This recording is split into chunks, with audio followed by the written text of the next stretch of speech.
even that like 10 o'clock, like I would just kind of like wake up at 9, and like if I use like a 15-minute drive for me, and then I would just go. Now I'm waking up at like 7 and having to get ready and everything like that, and my body got used to that. So being up late on Wednesday has it's had my body swung for a loop. It has been very interesting. Unfortunately, we're not going to be able to have an interview with Ronan Murphy today. We were supposed to have him on, but yesterday, while he and both I were trying to watch the DFB Pokal, a tournament in Germany, in which Borussia Dortmund won. Congratulations to them. They beat RB Leipzig, I believe, 4-1. His internet was not working, and then pretty soon thereafter, my internet stopped working. So regardless, one of us would have been dealing with an issue. I believe we're going to record next Tuesday, so we'll have something up on Wednesday. Of course, we talked with Ronan before. He works for Goal, and he covers the Bundesliga, and with everything happening thus far, I wanted to talk with him again. The last time that I talked with him was before the UCL semifinals. So we want to be able to get in with Ronan, ask his thoughts on the Bundesliga season thus far and some other things. A big thing that happened actually regarding, I guess the Bundesliga is involved in it, is that right now it seems like ESPN or ESPN Plus, and I guess it's a shout to them, has become a big platform for soccer in the U.S. They recently announced yesterday that they're going to have La Liga coming to ESPN Plus this upcoming season. Of course, last year they announced that Fox would no longer be holding the rights to the Bundesliga. It would be going to ESPN Plus as well. And of course, Serie A has been on ESPN Plus for quite some time. And of course, the MLS. So now you have the MLS, Serie A, La Liga, and the Bundesliga all part of the really big platform of ESPN Plus, and really trying to bring some eyes to soccer here in the U.S. For as much crap, and I did this morning as well because there was yet another segment on Tim Tebow this morning. For as much crap as I give ESPN, the mothership, the mouse, Mickey Mouse and his friends there, they, I think, have done a great job with, and especially ESPN Plus. I don't like ESPN FC, the show that they host and everything. I think that they're still very, they're really, really biased towards Ronaldo and Messi, which that's going to get you clicks, it's going to get you views. You have to do it in general, I understand. But I'm still not too much of a fan of that, just because I think that there's more things that you can cover in the Serie A, in the MLS, in certain parts of the Premier League, and I think that they're very biased towards certain things, and I don't like it, to be perfectly honest. But I think ESPN Plus has done a good job, and the bosses there at ESPN, whoever is running it, whether it's the mouse or someone else, making sure that they get all of these sports leagues. And really, it's just another one of the things. I mean, Peacock, you get it for free, and I believe you can still watch the Premier League, but ESPN Plus, it seems to be where the home for soccer is going to be, and it seems like they're just going to continue to push forward in trying to make sure to get the people that they need, and to make sure that they get the leagues. And I think right now what they're doing to have 3 of the 5 major leagues, I mean, I don't even know where Ligue 1 is streamed, and Ligue 1 is like another quote-unquote big league. Of course, that's for, French soccer.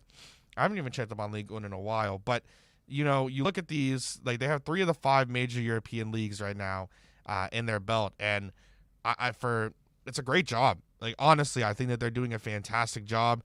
I think that they are really trying to bring soccer to a wider audience here, and by getting La Liga, I mean that's a slam dunk. The biggest issue I think that comes with this is if Messi is no longer in Barcelona next season, then that La Liga package, it no longer matters. I mean, you're not really watching other teams in La Liga play other than Messi and Barcelona, and I guess if you're a Real Madrid fan, then you follow them, but you're not, let's be real, you're following La Liga because Messi's there, you were following him before because Ronaldo's there. You're not following La Liga to watch these other teams, but it's still a huge major league. It's the same thing if you get if you get Ligue 1, you're not going to watch Lille. I mean, they're at the top of the table right now, 2 game, like 1 more win, I believe, and they should be secured to have the league title. You're not watching Ligue 1 to watch Lille. You're watching Ligue 1 to watch PSG, if you're even watching Ligue 1 at all in the first place. That's like another huge big thing, is you're only watching that for that reason alone. You're not watching Ligue 1 for any other reason. So I think it's still great that you get these major leagues, and it's still fantastic that you bring this to a wider audience, because you never know. There could be a team that likes Getafes, or like that likes some of these random small clubs, or they watch a game and they're like, wow, this is really interesting, and they become a fan and they try to be a fan of soccer. And fandom ranges from so many different things, right? You never really know kind of how your fandom goes, because things are just so random. Everything is random, and everything with soccer is unpredictable. I mean, if you look at it, I mean, every single step of the way, coming into the game against Montreal on Wednesday for Inter Miami, they hadn't scored in a few games. They were a high-scoring team, but hadn't scored in a few games. And on top of that, Inter Miami had been playing better and been showing that they could at least, get that open play goal, and they hadn't in quite some time. And then they got blown out of the water in the first half. Soccer is unpredictable. Even the best teams in the world can be taken down on any given match day. It's just how it goes. So you bringing that to an audience of people who might not have watched soccer, and I think I love the show, but as stupid as it is to people who probably enjoy soccer, I enjoy soccer, but I love the show. Ted Lasso, I think, does a great job as well of kind of like, you get to understand from that, if you're not a soccer fan, how big soccer is in other places, even to a fake small club that exists in that, world. That fandom that they're showing, it's not for TV. Like that's a true fandom. I was planning on talking about Schalke with Ronan, and I'll talk with him still about it next week. But, they get relegated, and yes, their fans were very, very bad about it. And I remember coming on the next day and having a segment, a complete segment dedicated. I think it was like the top of hour 2, and I remember talking for like 15 minutes straight about it, because I was disappointed as a fan of the Bundesliga. But those fans from these small clubs really do support their team through thick and thin, through the same size stadiums, if not maybe like 1,000 seats more than the stadium we have here at Drive Pink Stadium. Like, we can hold 18,000 here, and there are these clubs that might hold less than that. They might hold 20,000, and they are there every single game, and they pack out the stadium every single game, because it is a part of life. It is a part of the way that it goes. So if you can bring someone in who, let's just say randomly, they watch a team like Lille, and they're like, oh, you know what? There's guys on this team that I really like. I like the way that they play, their style, their passion, how they're, going about everything on the pitch. I mean, there's a lot of really good players that are currently on Lille, which I think is great. You have Jonathan David, who's a Canadian who is one of the up-and-comers in world, club football. Timothy Weah, who comes here from, the U.S. Renato Sanchez has been very good for them in recent games, ever since he moved there from Swansea, because he moved from Bayern to Swansea, and then from Swansea to Lille. So it's like you have some great players there, so you never know. Let's say one day that ESPN Plus gets Ligue 1, and you go out there and someone catches a game of, Lille or Monaco or Olympique Lyon or Marseille. They could start to like them, or you can follow Rennes. They have some pretty good young players as well. The same thing in La Liga. There are some players that you can find and some teams that you can find in La Liga where you could fall in love just now. You have ESPN Plus, and one day, there's not really much on, and you see that, I don't know, Sevilla and Villarreal are playing, or Sevilla and Atletico Madrid are playing, or Real Betis, or Celta Vigo and Barcelona, or something. Like, you see a game that piques your interest, and you're like, okay, well, now I kind of want to watch this. This is interesting, and you find yourself actually entertained, then that's great. Whatever money that's put towards, even if it's a Messi-less La Liga next year, whatever the situation, you're putting your money into getting a top Premier League in all of these major leagues. I mean, 3 of the 5 you own right now.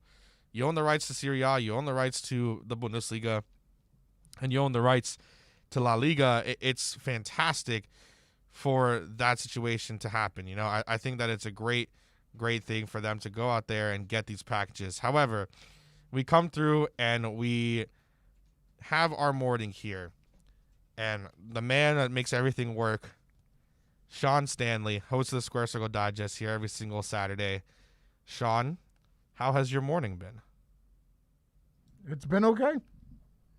Just okay. Not eventful, not uneventful, but okay. And that's so a good okay though. A good okay. Now I spent 2 hours with Toes. Now I get to spend 2 hours with you. So everything is fantamonious. Fantamonious. Is that a word? It is now. I feel like it could be. How would that start with an F? Sure. I really don't know. I've never been asked how to spell it. I'm just thinking. There's actually a thing called Phantomonious. It's like an artist named Phantomonious. Fanta. Well, no, I believe it was Don King. He used to come up with crazy words back in the day. And I believe that was one of the words that he used to say. And then it came on like Saturday Night Live skits and things like that. Interesting. Very, very interesting. Huh. I tried searching with like a PH and it only came like Phantomonious. Wait, actually, I didn't even do that. Phantomonious. Phantomania. That's one. There's an eBay store there's an Instagram called Phantomania. They have 2,000 followers. This is a lot of pictures. Anyways, complete sidetrack. So those people who are like looking at my, like my Twitter, because I tweeted out a picture and it said like ESPN's been talking about Tim Tebow since Monday. I set up a segment on Get Up dedicated to Tebow every morning. And you can clearly see that I am at Drive Pink Stadium in the media section. Ethan, thank you for this, Ethan, because I totally wanted Heat Twitter to try and assume things with me today. Has people say, ESPN's garbage. I already know this. The other one is, you still watch ESPN, LOL. No, obviously, you can see that I'm not even at a home. If I was at a home watching ESPN, critique me.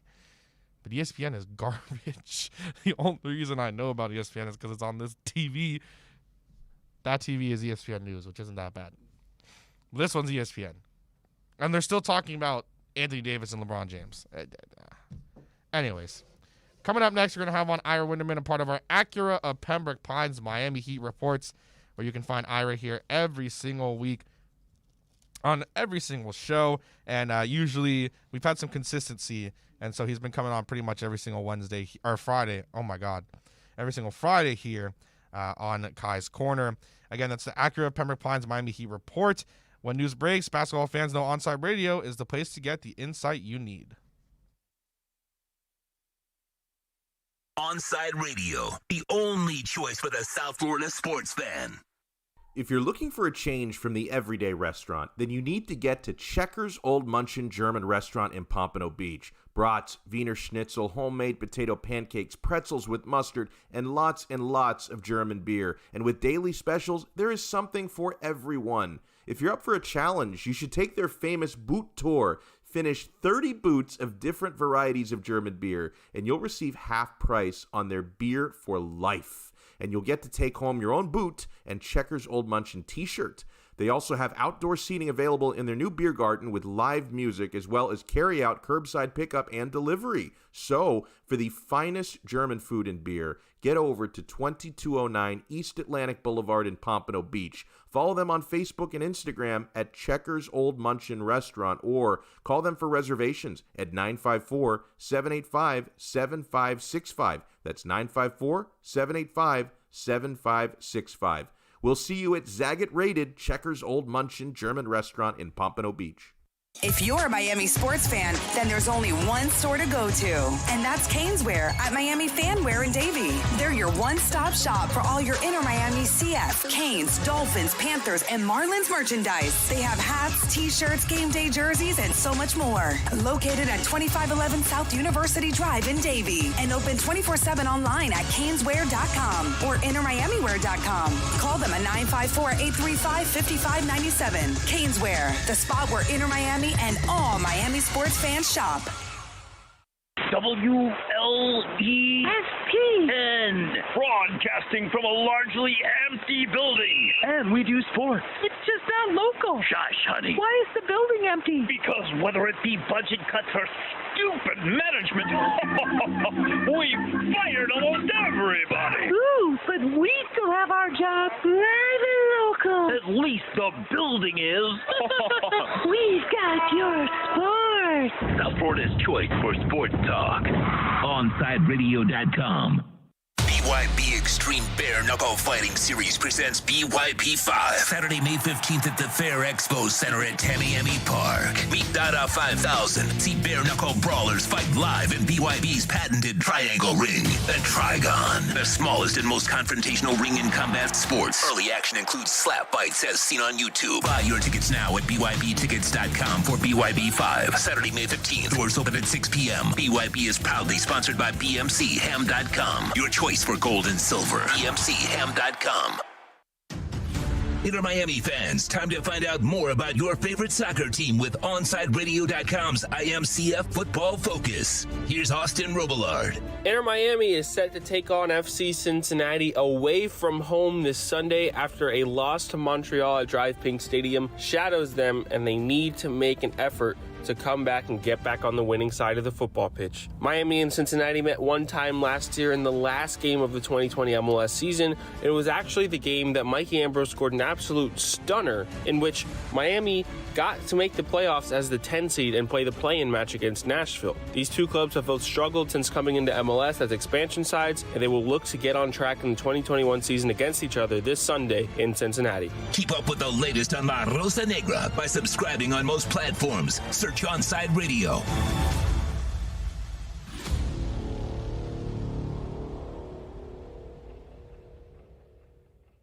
It's time to talk Miami Heat with NBA insider Ira Winderman. It's the Acura of Pembroke Pines Miami Heat Report, exclusively at OnsideRadio.com. Let's go over the latest headlines locally with the Miami Heat and league-wide in the NBA with our very own Ira Winderman. All right, we're set to have on Ira Winderman with our Acura of Pembroke Pines Miami Heat reports. Ira, how are you, man? I am doing pretty well and still sort of in a state of shock. Number one, over the dominance of the Sixers. Number two, over our crazy best friend, Udonis Haslem. Oh, that you had to love that, Ira. It was a moment, it's look. I mean, there was a buzz that was tangible in the arena when we all pointed to the scores table and like, whoa, Udonis is about to check in the first quarter of a playoff race game. I mean, that might have even been more shocking than the ejection itself. And then for him to go out and have that moment and get the technical foul with Dwight Howard after playing peacemaker between Embiid and Trevor Ariza, and then you almost have to wonder, like, what a referee is thinking, kicking Udonis out of a game like that as well. It was crazy. It was crazy. It was fitting. It created a moment. And yet my gut feeling is it's not necessarily finality. Knowing Udonis, I almost think that's the kind of thing that actually would inspire him to return for another season. Oh, interesting. So you think that it's a possibility he could be back again? You know what? It has not really gotten in the way with the roster this year. His teammates swear by him and love him. I think he is, I know this sounds crazy, almost a calming influence when you sort of have the temperament of Jimmy Butler in your locker room as well. In a way, if you remove Udonis from that locker room, Jimmy can be so, maybe I'll use the word irascible at times, that I think in a way that Udonis is sort of a modifying element there. So, no, I don't necessarily believe this is the end of the ride. What Udonis wanted, and last night was a little bit of it, is sort of the final moment in front of a full house at the arena when he really can savor it. Last night, the building probably, well more than half empty. Not quite the same, but we'll see. There's still playoffs. There's still time.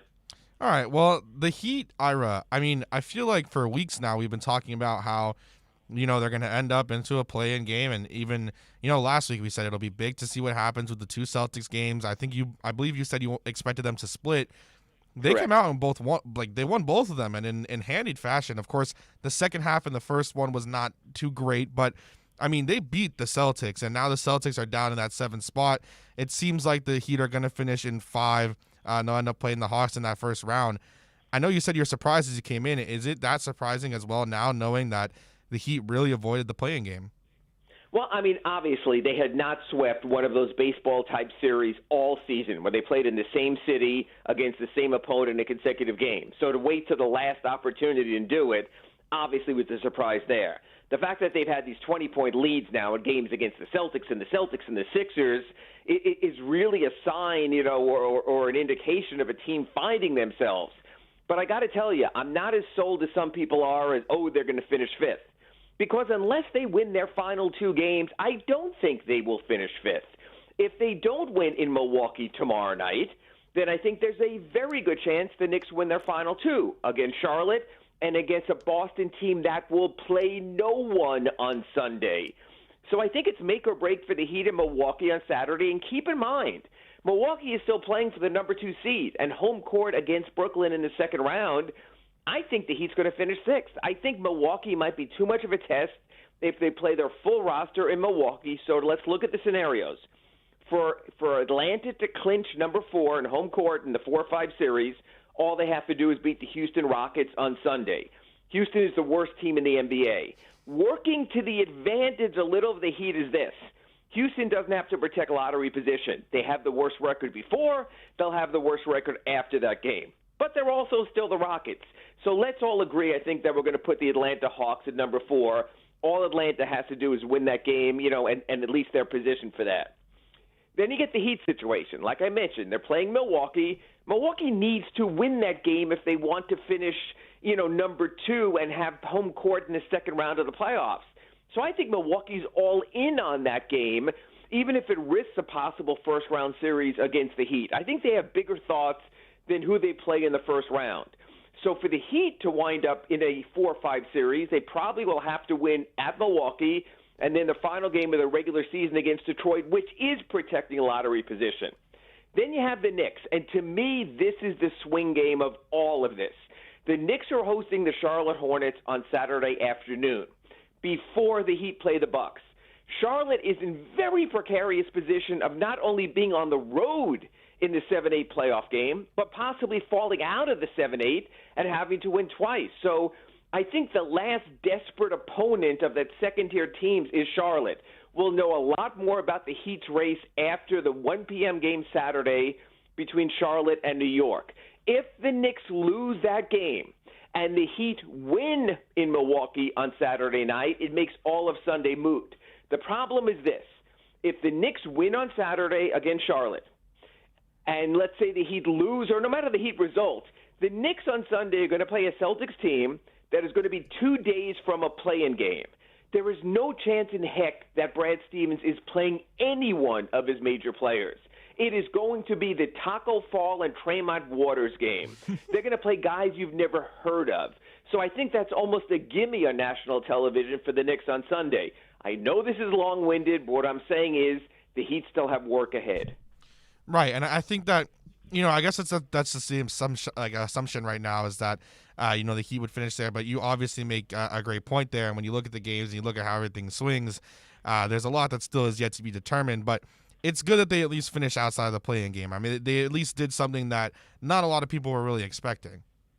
Oh, no. I mean, not a lot of people are expecting going into those 2 games against Boston. It's just been such a wave of a season, so many waves during the season. Certainly coming into the season, no one envisioned the Heat finishing worse than 6th in the East after going to the NBA Finals. Then they fall 7 games under 500. They're impacted by COVID, and you think it's all going south. Then you have injuries to Goran Dragic, injuries to Tyler Hero, and you start wondering where it's headed. So I think with winning 11 of the last 14, they've regained their legs. They look a lot more like bubble Heat than they do like early season Heat. But it's really interesting because if you go with your assumption that they finish 5th in the East, that's the exact same place they ended last season. So for all the consternation of what the Heat haven't been this year, for all the consternation of, they lost Jay Crowder and they're not the same team, they could wind up in the very same playoff seed they did last season when they advanced to the NBA Finals. Ooh. I like that. They were number 5 against the Pacers. They played in the 4-5. This year they could play in the 4-5 against the Hawks. And you know what? I think you would agree with me. Even if the Heat are the lower seed against the Hawks in the 4-5, who do you think will be favored in that series? The Heat. Right. So they could wind up in the same position. Again, last year there was not a road team, there was not travel, but the Heat, even at the number 5 against Indiana, was the favorite in that series also. So I think it could be similar this time around. So you mentioned Tyler and Goran there. Both of them, since coming back from injuries, have been doing pretty well. And Tyler himself has hit at least a little bit of a consistent stride over the last few games. What do you make of this from Tyler? Is it finally him just kind of maybe being fully healthy, or is it something mentally you think that just has, clicked now? I think it's simply a matter of that a player is going to have ups and downs this season because of the type of season it is. I think if you look at most NBA players, you'll see that this sort of, with everything going on this season and COVID and the protocols and missed time, I think it's been a very uneven season for a lot of players, even for players who were in the race for all NBA teams and things like that. And I think that Tyler simply was not an exception. I think there were very few what I would call straight line players this season who from opening day in December through closing day in May have been sort of consistent all the way through. Not even Jimmy Butler or Bam Adebayo. So I think Tyler Hero is just part of that. I don't think it's a second season sophomore slump or anything like that. I think it's been a crazy season, and it all was and is going to come down to what do you look like going into the playoffs. And Tyler looks really good right now. So you're expecting, at least if he continues to hit this stride, that we're going to see more of Tyler, and it's not going to be kind of how – everyone's really been dogging on him all year, and I guess rightfully so. The play on the court has not been as fantastic as I guess the expectations came with the bubble and how he was playing there. But you think now it's the perfect time that he's hitting his stride. Yeah, and again, who knows? Like I said about riding the wave can still go up and the wave can still go down. There still are protocols. It still is a weird season. Guys are still tired. Look at this latest twist and turn. We're finally sitting here on a Friday morning and feeling good about the Miami Heat, and now Kendrick Nunn has calf soreness. And you know what? With Victor Oladipo not part of the mix, you take Kendrick Nunn out of the mix, and all of a sudden, in Milwaukee, in a huge playoff race game against the Bucks, you're probably going to have to play Gabe Vincent or Max Strus. So even when you think you're finally over the last hurdle, you realize there is no finish line this year when it comes to uneven times and injuries. This Kendrick Nunn injury, which we're hoping, or at least the Heat are hoping, is relatively minor. If the calf soreness isn't, and you have to protect him for the playoffs, and he doesn't play against Milwaukee, all of a sudden you're playing a player in Strus or in Gabe Vincent that you likely would not have in that type of situation before. So on it goes. Very lastly here, Ira, and we're talking with Ira Winderman, a part of the Acura Pembroke Pines Miami Heat report. With Victor Oladipo, do you expect him to be back next season in any capacity? Yeah, you know what? It's weird. I kind of do, and I said this on all the hits this week on Onside Radio, that all along I thought there was a better chance of Victor playing for the Heat next season than at any point the rest of this season. And I still think because of all the salary cap machinations, number one, the ability, if you work above the salary cap, to retain players like Goran and Trevor Ariza, even Andre Iguodala, if he wants to, it makes it easier, number two. And number three, the rest of the free agent pool. If the Clippers don't flame out early and Kawhi Leonard stays in his preferred California and he's out of the mix, you're probably talking for the Heat a Kyle Lowry or bust type of scenario.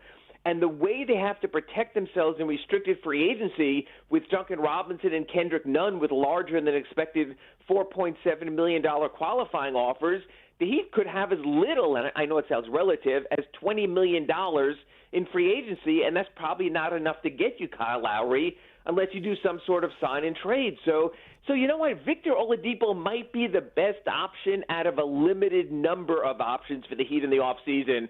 But the one thing they know that you and I don't know is what's the actual medical after the surgery yesterday in New York? How severe was the procedure? How severe will be the recovery? Will he be available the start of the season, a month into the season, midway through the season? That's what the Heat are going to have to weigh as well.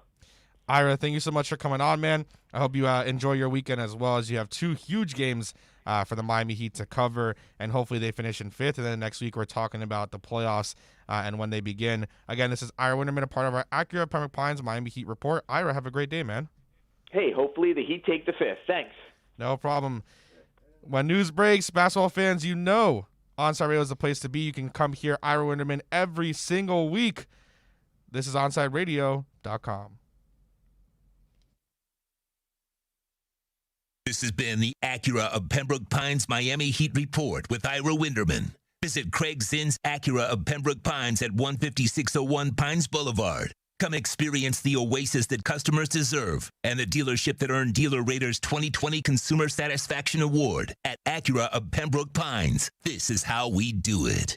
When you want a perfectly straight smile without braces, you can count on MoodiasDental.com. A stunning smile is within reach. Learn more about Invisalign. Find out why so many trust the Moodias family. Dr. Moodias is an inventor and has several patents on innovative surgical instruments that are used around the world. Experience a family environment and trust on a worldwide level. From implants to crowns to a beautiful Invisalign smile. Call 305-821-0231. That's 305-821-0231. Or go to the website at MoodiasDental.com.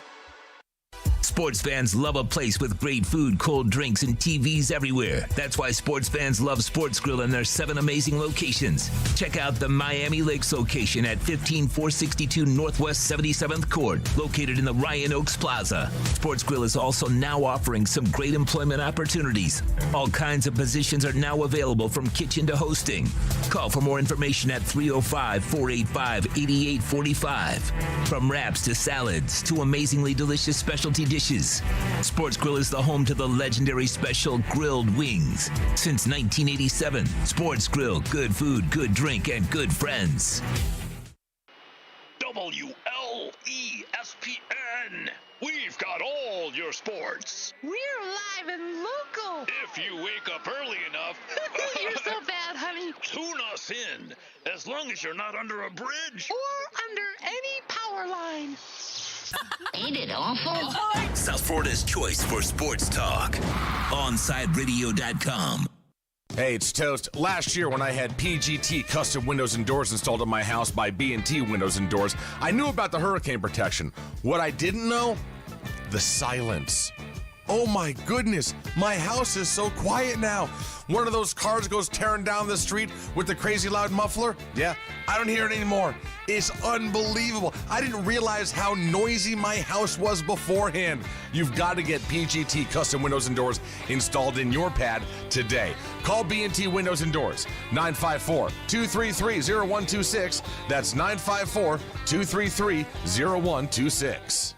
When you need your warehouse looking good while staying efficient, there's only one place to find the finest racks in the business. Pallet Rack City in Hialeah. 305-424-8547. That's 305-424-8547. Pallet Rack City is the company you need when you want your warehouse sporting the finest racks in the business. After all, who doesn't love a great rack? Pallet Rack City. 305-424-8547. That's 305-424-8547. When you're looking to add that extra style and protection for your home or business, visit A Shade Above Window Fashions in Davie or Sunrise, where plantation shutters are a major part of our business, and they look great in any home. We have them in white, stained colors, and wood tones. We can even motorize your shutters like the one in the OnSideRadio.com studio. A Shade Above Window Fashions, 954-434-4774. That's 954-434-4774. Love the space you live in. A Shade Above Window Fashions. Keeping you informed in the world of sports.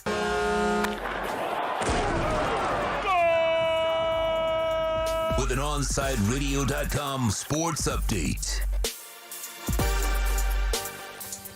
The Miami Heat, they roll past the Philadelphia 76ers 106-94. Jimmy Butler scored 21 points. Bam added 18 points, 12 rebounds.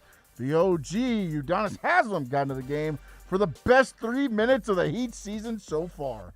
He scored 4 points, 1 rebound, and the attitude the Heat have been missing on the court this season. Oh, yeah, he did get ejected after going after Dwight Howard. But that's neither here nor there.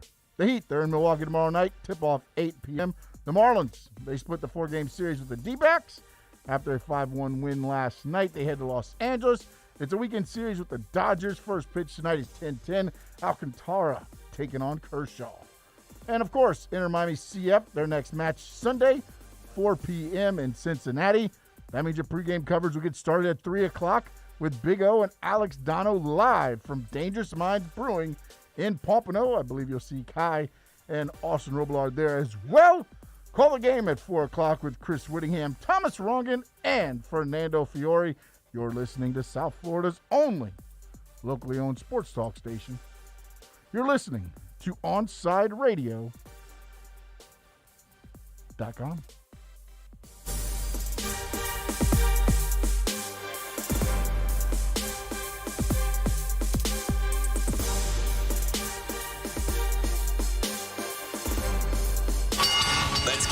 back to Kai's Corner. You can send Kai a text at 844-416-8123. That's 844-416-8123. Here's Kai Chen Chisholm. All right. Oh, I don't even have my headset on correctly. Listen. Kai doesn't... Wait. Oh, man. My brain. My brain is fried. I literally just looked over. We're going to talk about the OG in this segment. Just because things are going to go off the rails here pretty soon. I'm just taking a guess here. But, Sean, I looked up at... I was looking at, like, the Podbean stuff just to see something from yesterday. And I went to view more and everything just to look at something. And I saw the segment of that tennis instructor. We named it Kai Doesn't Like Karen. I hope my mom doesn't see that. That's why I did that, because the name. So it went good for the whole segment. Oh, man. My poor mother, dude. Every single time I think about it, I'm like, man, my mom is literally named Karen, and she's not like any of those people. It's so horrible. I feel the so real bad. Karen's bad name. Yeah. They really do. Oh, man. No, it's so interesting. She as soon as I started thinking about it, because it was the the name Karen started going viral, and I was just like, man, this sucks, because my mom's name is Karen, and she's nothing like these people. Good thing that no one will. I guess good thing no one will ever have Sataro, because my father's name is Sataro. So good thing that that's never gonna be a big thing, because I let my father's name be my father's name and be unique as mine. But the OG, do we have any audio from that, Sean? I didn't know if we did or not, and so I should have cut it up while I was waiting outside and sent it to you, but my brain.exe was not working. See what we got.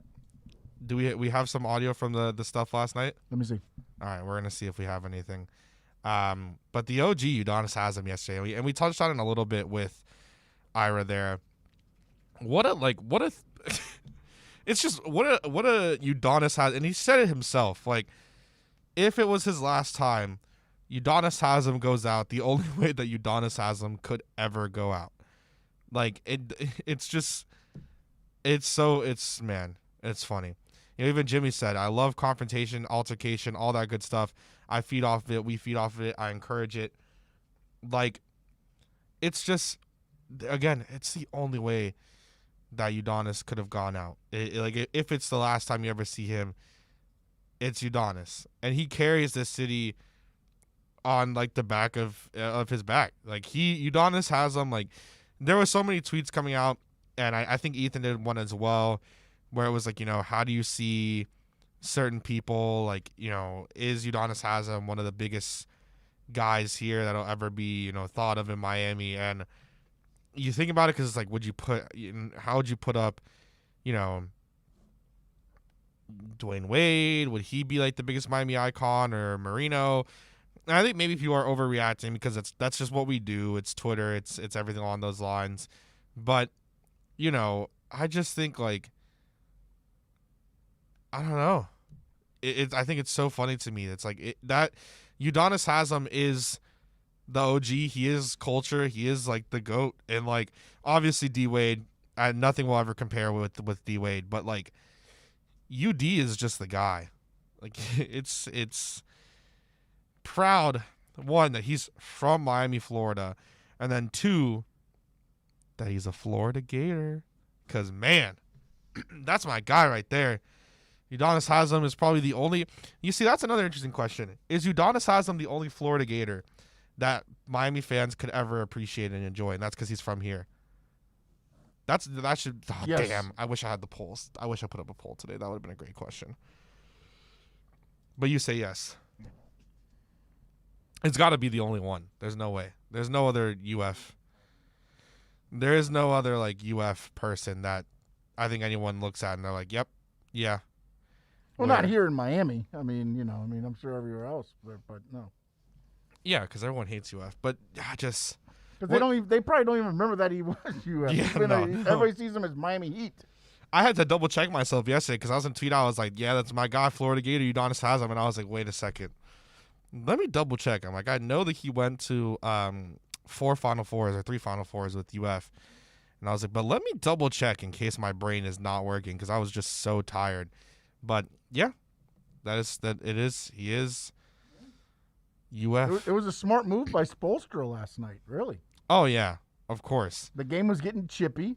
You saw what happened to Ariza with Embiid, whether it was meant to be or not by him just rolling up on the ankle. And then Spoelstra was like, okay, this is what we're going to play, huh? All right, let me dust off my OG over here. And let me put him in the game. I think he was originally going to go in the game sometime yesterday anyways because he still needs the minutes or whatever. Right. But I think he saw how it was getting out of hand and just was like, okay there, tough guys. Let's see if you're really that tough there, Philly. And Philly wilted. When UD got out there and they started, it was Embiid and Ariza at first. And then when UD got out there and did what he did with Dwight Howard, the game, it wasn't the same after that. It gave the Heat a whole different identity out on that court. Just brought up a big point. You are right. It brought out a different like identity and the team. I mean, in the moment, it's like you put UD on the court. And it doesn't matter if there's 5 fans or like 20,000 fans or whatever you can put up in the AAA or the Bitcoin Arena or whatever the heck it's going to be called here soon. UD gets onto the court and it's electric. But Big O just brought up a good point, something that completely just didn't even cross my mind. Nat Moore, born and raised in Tallahassee, went to Edison for high school, and then went to Florida. So that's another one. People like Nat Moore. That's another Florida Gator. I'm trying to think of, I have to find a list here of, Florida Gators that people like. But I guess he went to Edison, so that's never mind. You can't even, you go to Edison, you're Miami born and bred. Even if you're born in Tallahassee, it doesn't even matter. Think about that. He was born in Tallahassee, went to Edison, and then went to UF. That's the biggest FU to Tallahassee I could ever think of. I love that. He grew up in Miami, but it's that's awesome. And he went to Dade. I didn't even know that. Nat Moore went to Dade and Edison, then went to UF. That is awesome. I like that. That's cool. Anyways, so Blake Ferguson said as well, a quick thing here that was just sent. Actually, no, I'll get into that in a different thing. But I love UD. I think that UD is he's just the catalyst for everything that's amazing about a person, because it's just that, there's certain players that you can just put up there and no matter what's happening, they get a pop from the crowd or they get a pop from whoever is around or watching. It's like that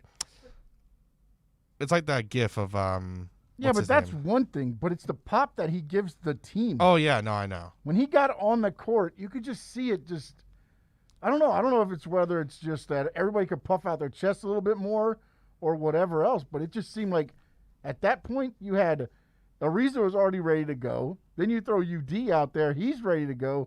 And it's like Philly at that point was like, okay, wait, they're for real. Yeah. They're really going to fight us. And then it was like everybody just kind of – the play changed. The whole game changed. And then we started hitting the threes, Jimmy Butler, and then you've got Simmons who just wants to run around with Duncan Robinson and leave Butler open for threes. Butler started hitting them. It's so funny because you think of it, it's like the former teams of Jimmy Butler, and it's always like, here we are, here we go, former teams of Jimmy, and then he already showed that the Timberwolves were soft. He showed that the Sixers were soft. And then yesterday, he didn't even have to show that the Sixers were soft. Well, the thing OG showed it himself. I think that's where it gets where he doesn't get along with teammates. When they say, oh, Jimmy Butler can't get along with teammates or whatever else, which is why Miami Heat fits in perfect because our head coach has that same mentality. Yeah. I don't care what's going on the court. I want a guy that's going to be a dog. I want a guy that's going to be that mentality, and I think that's awesome. I love Spo in general. I'm very, very pro Spo. I'm not anti-Spo like some. Coming back from the break, when we have our shorter segment at the end of hour one, the New Orleans Saints hit a rock-style elbow drop on a reporter, and we'll talk about that when we come back. Sports fans, you can always catch up with all of our daily segments by subscribing to Onside Radio on most platforms. You can listen to us discuss the hottest topics on the roundtable. You can get your esports fandom in with our E-Minute. Panthers fans, the playoff is coming. You can you can hear reporter David Dwork. You can also hear him every Saturday, as you can Austin Robillard as they do the Panthers and then Inter Miami minutes, and also with Christian Chase and Alex Aguirre as they provide the insight that Marlins fans deserve. You can subscribe, rate, and review to all Onside Radio segments that we have by searching up Onside Radio, the station that has the passion South Florida fans deserve. Onside Radio, the only choice for the South Florida sports fan. When you're looking for curtains and blinds to create a space of your own, look no further than Bandalux. Bandalux can tailor your space to your needs. Create the atmosphere and ambiance you desire. We invite you to discover it at Bandalux.com. Explore our new solar control systems, range of sustainable fabrics, and energy-efficient solutions that can improve your well-being and quality of life. Witness Bandalux Beauty. Go to Bandalux.com or follow them on Instagram at Bandalux_official. For a personal experience, A Shade Above Window Fashions in Davie and Sunrise is an official Bandalux partner. If you're a Miami sports fan, then there's only one store to go to, and that's Caneswear at Miami Fanwear in Davie. They're your one-stop shop for all your inner Miami CF, Canes, Dolphins, Panthers, and Marlins merchandise. They have hats, t-shirts, game day jerseys, and so much more. Located at 2511 South University Drive in Davie, and open 24/7 online at caneswear.com or innermiamiwear.com. Call them at 954-835-5597. Caneswear, the spot where inner Miami and all Miami sports fans shop. Inter Miami CF fans, join us at our new home this season for all away games as we broadcast live at Dangerous Minds Brewing Company, 1901 North Federal Highway in Pompano Beach. Join Big O and Alex Dono for the live pregame, halftime, and postgame shows while we watch the games. Enjoy meticulously brewed beer on site, delicious artisanal pizzas, live music, and giveaways. So, the new home for all Inter Miami road games is at Dangerous Minds Brewing Company at the Pompano City Mall, where they'll feature all the Inter Miami games. Follow them on Twitter at Dangerous Minds B and Facebook and Instagram at Dangerous Minds Brewing, and visit them at dangerousmindsbrewing.com. There's no need to drive around South Florida wasting valuable time looking for a new or certified pre-owned Acura. Go to the #1 volume sales dealership in the Southeast United States. Craig Zinn's Acura of Pembroke Pines. Purchase with pace and space in a dealership tailored to your needs. From home buying to providing that personal touch. Contact the 2020 Satisfaction Award winner Craig Zinn's Acura of Pembroke Pines. 888-776-5123. That's 888-776-5123. Or visit them at 15601 Pines Boulevard in Pembroke Pines. If you're looking for a change from the everyday restaurant, then you need to get to Checkers Old Munchin German Restaurant in Pompano Beach. Brats, Wiener Schnitzel, homemade potato pancakes, pretzels with mustard, and lots of German beer. Take their famous Boot Tour Challenge, and there's now outdoor seating available in their new beer garden with live music. Follow them on Facebook and Instagram at Checkers Old Munchin Restaurant, or call them for reservations or pickup at 954-785-7565. So get over to 2209 East Atlantic Boulevard in Pompano Beach to Zagat-rated Checkers Old Munchin German Restaurant. Now that it's springtime, it's only getting hotter here in South Florida. Make sure your AC in your home or business is running smoothly by investing in a preventative maintenance plan from M&S Air Conditioning. And M&S is a Mitsubishi Diamond Elite contractor. When you purchase a new Mitsubishi electric mini split system, you'll get a 12-year warranty. Or install a high-efficiency polarized air filter in your AC unit that captures and destroys biological contaminants to improve air quality. M&S Air Conditioning have been providing prompt, honest, and reliable service for over 30 years. Schedule service or call to get more info on our preventative maintenance plans. Call 954-421-3680 or visit ac-florida.com. At OnsideRadio.com, we chirp all day and night. It's time to do some more chirping with David Dwork at our Chirping the Cats report. The Panthers are back on the ice today, preparing for their Stanley Cup quarterfinal series against the Tampa Bay Lightning. The full first-round schedule was released on Thursday, so now we know that Game 1 against Tampa will be Sunday night at 7:30, and Game 2 will be Tuesday at 8. Thanks to Florida beating the Lightning in back-to-back games last week, the Panthers have home ice advantage in the series and will host the first two games at the BB&T Center. On Thursday, the Lightning held a practice in Tampa and had close to a full squad on the ice, including superstars Steven Stamkos and Nikita Kucherov. It's looking more and more like the Bolts will have their franchise players back for the playoffs, which will make the task of advancing that much more difficult for Florida. However, that knife cuts both ways, and the Cats are expected to be operating at close to full strength for the first time in over a month. Several players who have been in and out of the lineup lately, like Carter Verhaeghe, Patrick Hornquist, Sam Bennett, and Noah Chari, are all expected to be back in Florida's lineup for Game 1. Keep up with the latest on the Florida Panthers by subscribing on most platforms by searching Onside Radio, your home for South Florida sports.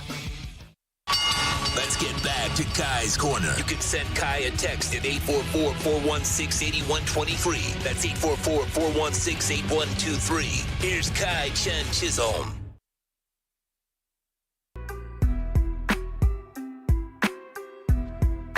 So, the New Orleans Saints made a tweet that was retweeted by Adam Schefter about 40 minutes ago. Paul Murphy, I'm guessing a reporter in New Orleans, he works for WWL TV.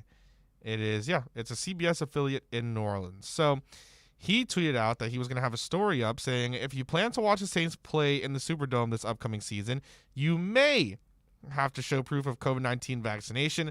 The Saints expect to play in front of a full stadium. Watch my story at 6 on WWL TV and later on WWLTV.com. Hashtag sleeves up. The Saints then swiftly this morning after they saw this, quote tweeted and said, the New Orleans Saints have no intention of requiring that our fans provide any confirmation of a COVID vaccination to attend our games. However, we do encourage our fans to get vaccinated. His story was yesterday, so that sucks because his story just got completely dropped on by the New Orleans Saints Twitter account. Feels bad. They got out ahead of the story. They should have. They did. Well, was he said his tweet was 16 hours ago.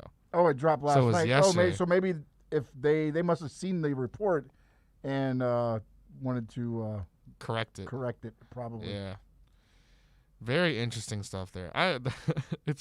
There must be something between them and that reporter that goes back at some point or something there, because usually teams don't not on a first time thing like that. Like they might reach out to the network or something and be like, hey, what are you doing? But that seems kind of odd.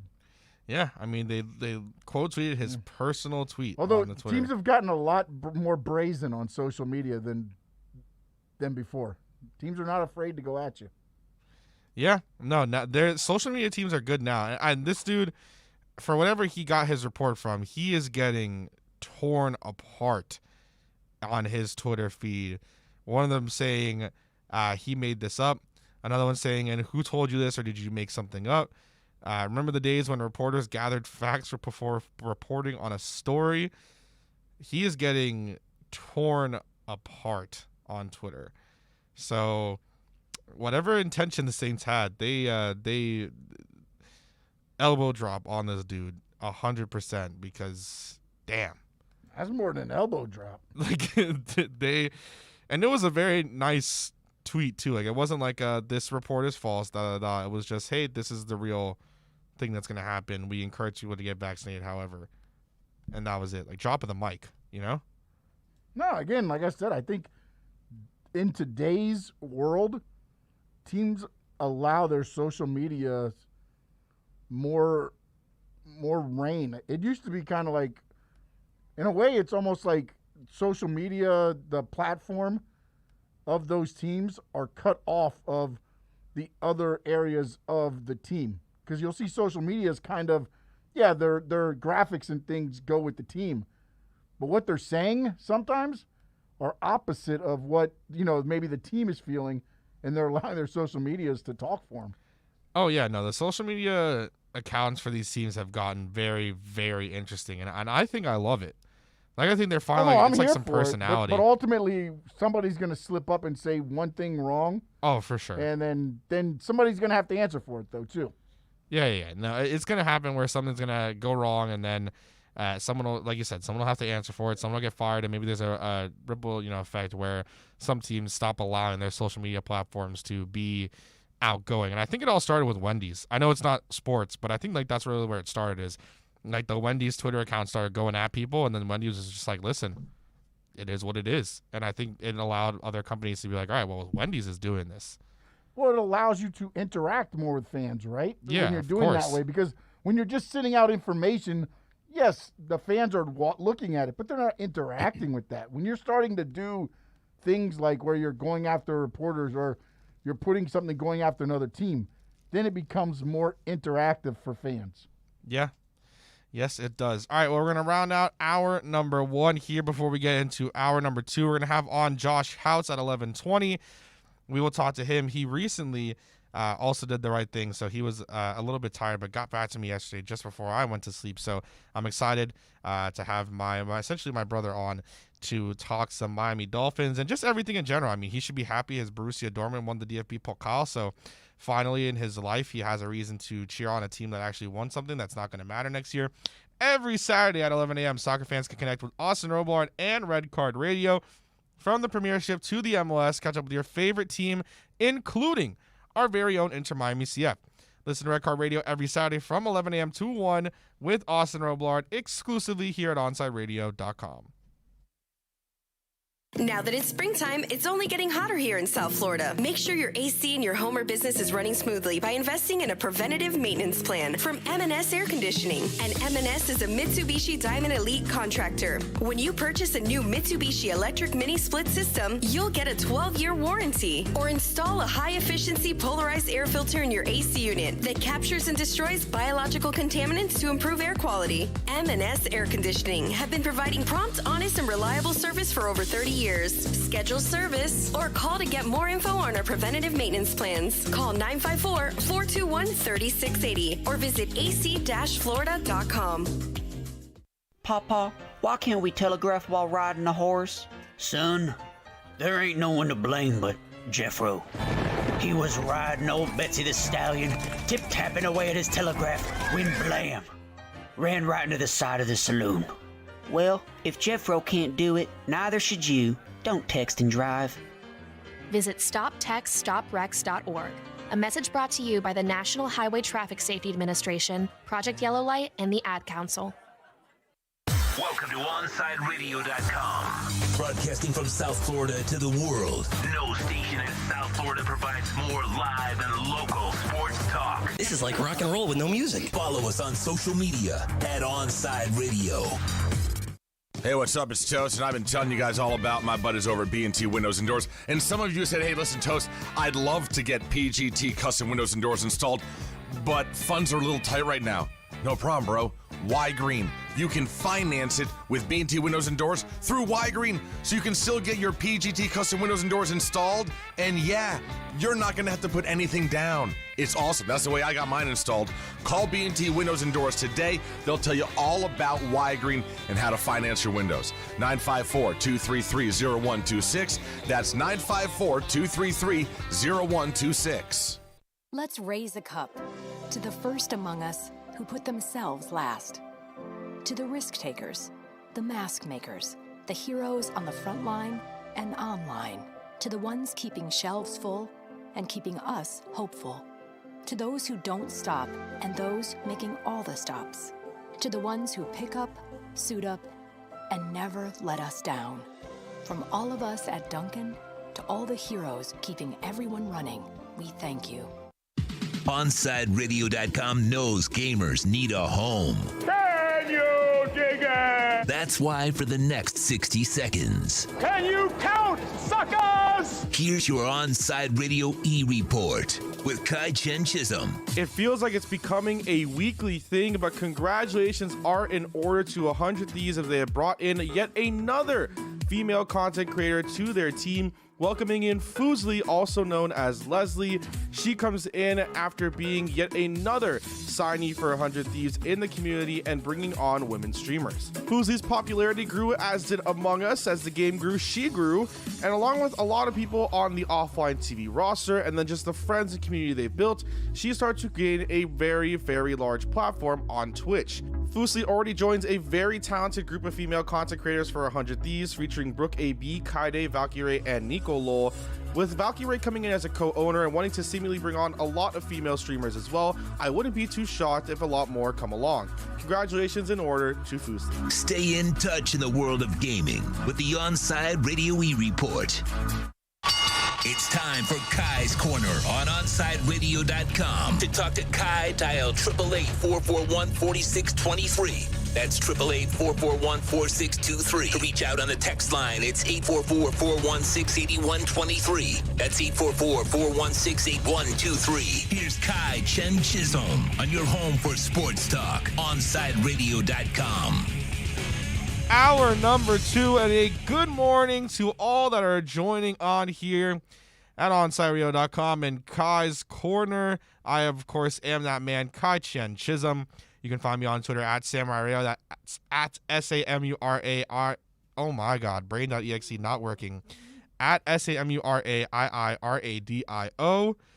It has been a very interesting morning, and we have been able to take you along here. We had a great conversation with Ira Winderman, a part of our Acura of Pembroke Pines Miami Heat reports here at OnSideRadio.com. Was very, very fun to talk with him. I always like talking with Ira. I feel like every single time we always get something, whether it's something funny, something interesting, something that is very, very important for the Heat.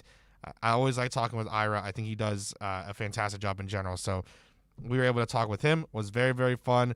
Got some great stuff. You can find that in podcast form. If you missed it, you can search up Kai's Corner, and you'll be able to find that there so you can see what Ira had to say about our very own Miami Heat.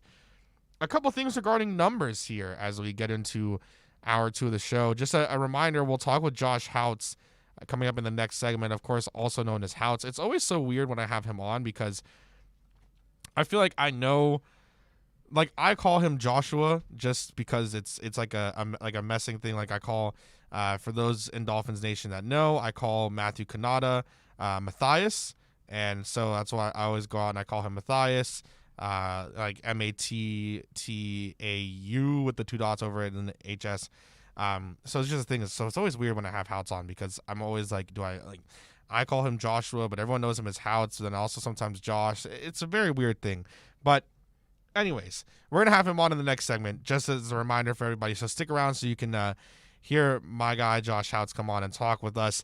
Some number things that have just recently been announced. And I'm shocked that I missed one of these. So I've been wondering for so long, what number is Kadarius Toney going to wear for the New York Giants? Number 1 has been retired for a long time. His former number as well as number 4, that he wore in his first year at the Florida Gators, was also retired by the New York Giants. So he only had the options of some others, and the Giants have a lot of retired numbers. So I was interested, will he go with maybe a smaller number? How would this work here? I'm sure he would have donned the number 1 if it wasn't for it being retired. He chose number 89, which I found very interesting.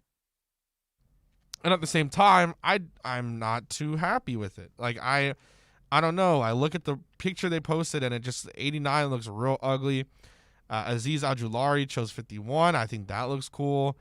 But I'm so upset. Like, I think that it looks really ugly, and I'm not a fan of that. But it had me thinking about numbers from other players as well, what they've kind of picked, what they've gone through, because rookie numbers have been very interesting now that they have the chance to pick some smaller numbers and to really, try to see what they want to do.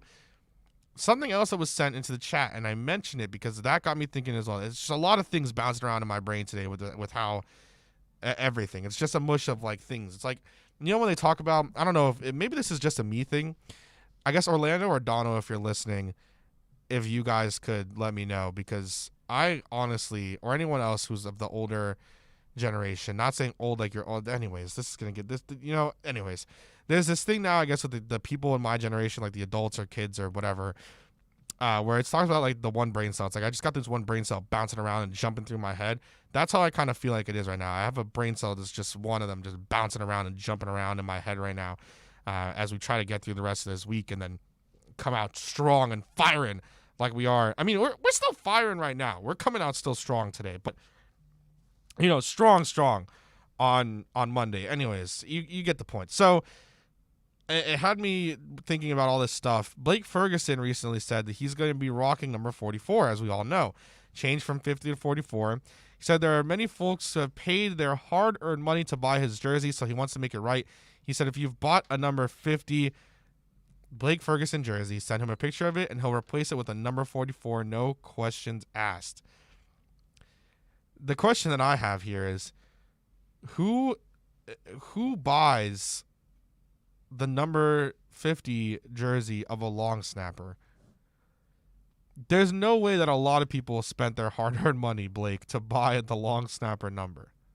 There's no shot. It's ridiculous to me that he thinks this. Blake, I'll be sending you the picture. Yeah, Sean's definitely he's got one hanging up right behind him, actually. I wear it all the time? Yeah, every single day. That's why we don't have a camera on Sean, because he doesn't want to show that he's a fan of the long snappers. So we keep it hidden, because it's his favorite jersey all the time. It's all about special teams. Oh, all about special teams. For the brand. Very, very for the brand. Absolutely. I can't believe that he really tweeted that. It was like, Blake. I mean, maybe he doesn't talk to his mom and dad often, and he wanted to reach out on social media and let them know that the 44 jersey's on the way. He talks with his brother a lot. They have a podcast. They have a podcast called After the Snap. And I have not listened to it yet, but I should. I should listen to it. His brother's a very good long snapper as well. So maybe I should. I wonder if his dad was a good long snapper. Yeah, you think it might have been like a come family from thing? a family line of like long snappers? It's like a family business. You'd have to think then that, oh no, I can't remember his name. We had him, John Denny. You'd have to think, maybe is John Denny going to have a kid that's going to be a long snapper? Oh, I'm sure he's working on it right now in the Little League area. Possibly. I just find it so interesting. I'm trying to see if that's actually true. No, it's just him and his brother, Reed Ferguson. That's all it is. What an interesting thing, man. I don't know. What an interesting way to go about things. But yeah, so there's some more numbers coming out, and rookies, I guess, are coming to camp as well. Kansas City just tweeted out pictures of their rookies coming through. So I think the Dolphins are this weekend, right? As well. I think so. I think everything's I just coming like through. the numbers now. I love the number system right now. Do you really? I do. I wasn't a fan at first, but now I've seen a couple of them, and I'm kind of growing into it a little bit. I mean, look, if you don't know, if you have to look at it, and I understand, but like, usually you'll call out and be like Mike 55 or whatever. Look, that's fine. Now you got to try to be like, oh, Mike 11 or whatever it might be, but it doesn't change football. Yeah, no, I don't think It doesn't change. I mean, I remember how Brady was like, oh, now I don't know. I mean, look, if that's how you're doing it by jersey numbers, you should probably be looking at the people that are wearing the jerseys. Yeah, no, I still think that that's stupid. Like that, the way that Brady's been about it is dumb. I just didn't like it because I was like, oh, college, and it just looks so collegey. But some of them I really like. The one thing most of your linemen, your big guys, are still going to be your 50s, 60s, yeah, 70s. They're going to still like probably that, go into those ones. The ones that I still have not really liked that much, and I still will probably not like for a while, is Joe Tryon, the first round pick for the Buccaneers. He's a defensive lineman. He's wearing number 9. That I don't know. The defensive lineman one, like wearing 9 or something. Like unless you're like But is he a guy defensive coming off line the or like edge. an outside linebacker type? I think he's a defensive lineman. Or is he actual like tackle?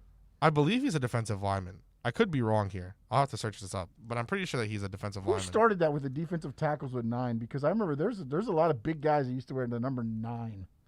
For Oh what? no, he's What not a was defensive tackle. That dude's not a defensive tackle. That dude's built like an edge rusher. So yeah, all right, I'm fine with that. I swore that Joe Tryon was like a defensive line, like an interior lineman, not an edge rusher. No, okay, I'm fine with it. I'm fine with 9. I will say, I think the other thing that really got me on is I love the Jalen Phillips 15. So I think that's the other thing is I think that looks really good. So I don't know. Maybe it's just that. I really wish that Waddle didn't pick 17 though. I feel like 17 is like 19. It's cursed right now, and I'm not a fan. You get me? I don't think that was him in college though, right? Yeah, but it feels like it's just guys cursed. use those numbers all the way through from Little League to once they catch a number, that's it, man. Yeah. You're right. It's just I don't know. Like it just and everybody has a different reason for why that number. Oh, mine was 5. 5 was my 5 or 10. If 5 wasn't available, then I would wear 10. I know my dad has a picture that he'll send me a lot of me when I was playing flag football, and it's the number 10. And my reason for 10, 5 was because it's my birthday date, but 10 was because, and I'm gonna get dogged on this by a lot of people. When I was growing up, my favorite player in the NFL was Eli Manning, and Eli Manning wore number 10. No. So. That's why similar I to like mine. 10. Mine was 11 or 25 in baseball. Like 11 you couldn't use in football, but 25 you couldn't use in football where I played. But 11 was because of Crash Jensen. That's why I used 11. All right. Because I played everywhere. And then 25? I wasn't good at India. I played everywhere. 25 was Mark McGuire because I played first base in baseball. Oh, there you go. Yeah. That's like, everyone has a reason. I Showing wonder my what age. I wonder what the reason for 17 is for Waddle. I just wish he didn't pick it just because of you see, like, I feel like 17 and, well, actually, maybe Yeah, Reed but maybe Sinnott he's the broke one the that's going to curse. put 17 back on the map for the Dolphins. I like That's the how positivity. athletes look at it. That's how athletes look at it, though. Athletes aren't looking at it going, ooh, that number's cursed. They don't look at it like that. They're like, I'm going to be the one to make that number. Yeah. Listen, if 17's hanging up, retired by the end of his career, then I'm going to have no problems. Who knows if that'll happen? He's a wide receiver. Sometimes they don't really last that long unless you're Julio or I guess Calvin. Like 81 for me will always be Calvin. For whatever reason as well, 21 for the Dolphins for me for like the past forever. I feel like Sam Madison wore 29 if I'm not mistaken, right? And then so like 29 that is always with him. I know Brandon Jones has it now. But then because I feel like was so good for the Dolphins for for the years that he was here, 21 is like Brett Grimes. Like that's who I see with that number 21. I can go with that. Like I just imagine him with that one-handed interception in Detroit when it looked like Megatron had that and he's leaning back all the way and picks it off. It's like I see 21 and I see Brent Grimes. That's kind of my thing.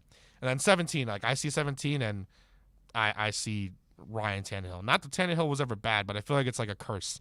It's like the mediocre. Like 19 is cursed. That one's a whole different situation. You got something with this 19. I don't understand. Why, It's got to be cursed. Why is it back to that now? Why is it back to 19 instead of Jakeem Grant? What happened? No. I'm saying the number 19. I'm not talking about Jakeem. I call him Jakeem 19. If I need to reference him very specifically, I'll say Jakeem Grant. But I'm telling you, the number 19's got to be cursed, man. It's got to be cursed. The man is playing out of position, though. You guys are all on him about he's brought for special teams. Listen to this. Bernie Kosar, Brandon Marshall, I don't know how to say this name. And all of them were near the end of their Armand careers. Binns, Jakeem Grant. That's most of them besides Scott Jakeem Mitchell were near the end of their careers. Oh, Brandon Marshall played pretty well as a Dolphin. He did, but I mean, it was after we got him at the end. Yeah. I mean, it wasn't like we got him in prime time. You think Brandon's a Hall of Famer? Receiver is the craziest position to me because some of their numbers to me, I think they're Hall of Fame. But then when you look at it, it takes them forever to get in. I don't know what they're looking at as far as the Hall of Fame voting. Yeah, he was on a lot of teams: Denver Dolphins, Chicago Jets, Giants, and Seahawks. I forgot he was on the Seahawks. 1,200 yards, 83 touchdowns. He played how many seasons? 4, 3, 2. All right. Played from 2006 to 2018. About 12 seasons in the NFL. Yep. Huh. Interesting. Well, now I have to go compare him to a bunch of other people. Yikes. He only has 1,000 yards more than Chad Johnson. All right. Not Hall of Fame. Chad put him first. Anyways, we're going to talk with Josh Houts here up in the next segment, and we'll talk all things Miami Dolphins. Maybe we'll get his take on some of the numbers as well, and just have a general conversation. It's a Friday. We're having fun here at Kai's Corner. We're trying to be as positive, as energetic as possible, so we thank all of you for coming out. Start your morning every day at 8 a.m. Someone who wakes up way earlier than me, even Sean, and I bless both of you guys for this. With Toasted Sports, with Toast. He covers all the local sports stories while providing some great Miami Hurricanes insight. Download, subscribe, rate, and review the podcast, Toasted Sports, 8 to 10 a.m., only at OnsideRadio.com. Onside Radio, the only choice for the South Florida sports fan.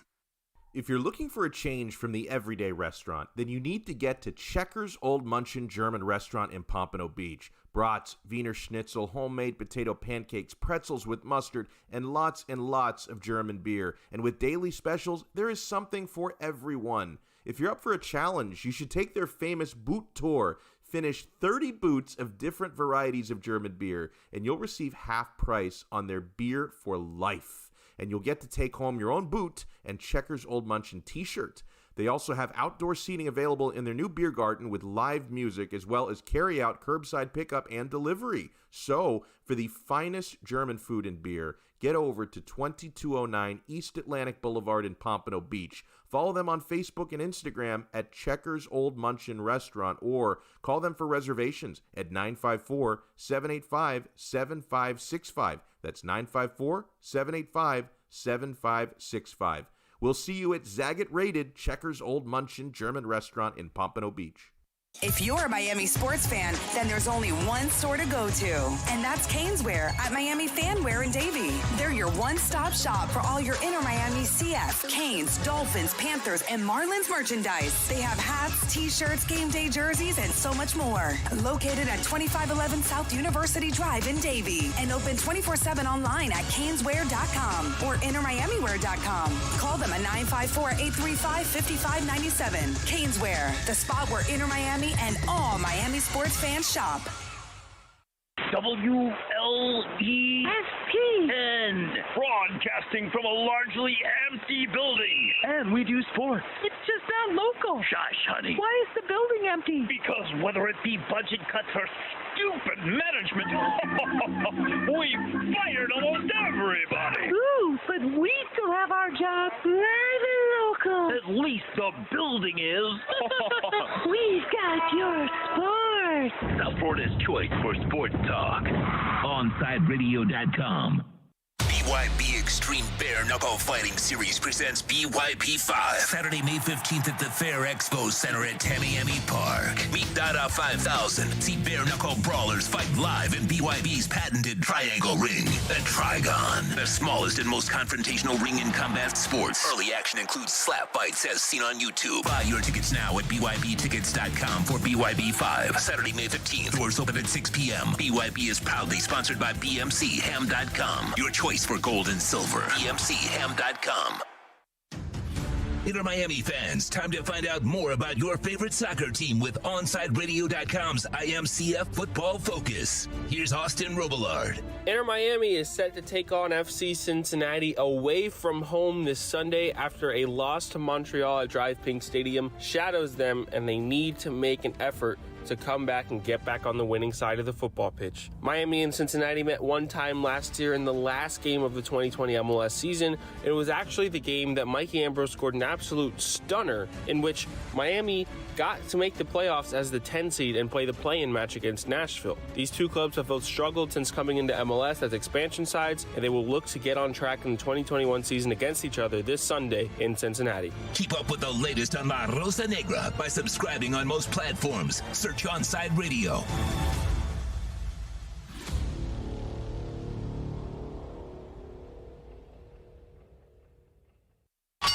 Let's get back to Kai's Corner. You can send Kai a text at 844-416-8123. That's 844-416-8123. Here's Kai Chen Chisholm. All right. Bringing in Josh Houts.